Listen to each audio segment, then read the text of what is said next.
Simple గా చెప్పాలంటే గాచారం బాగలేకనే పోచారం వేరే దాయిలో పోయింది. గంతే, ఏం లేదు. గాచారం బాగలేదు ఆయన. ఎవడన్నా తెలిసి మునిగే పడవ ఎక్కుతాడా? అసలు నాకు అర్థం కాదు.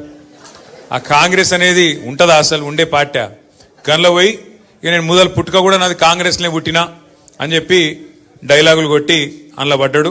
పడి ఇవాళ గిలగిలా కొట్టుకునే పరిస్థితి. కుడితిలో పడ్డ ఎలక కదా కొట్టుకున్నట్టు ఇవాళ మింగలేక కక్కలేక ఈ వయస్సులో ఏం కర్మాది నాకు అర్థం కాదు. ఏ పార్టీలో ఉన్నారో కూడా చెప్పుకోలేని పరిస్థితి. నిన్న మొన్నటిదాకా స్పీకర్గా పనిచేసిన పెద్ద మనిషికి ఇలా ఏ పార్టీలు ఉన్నవా అంటే చెప్పలేని పరిస్థితి.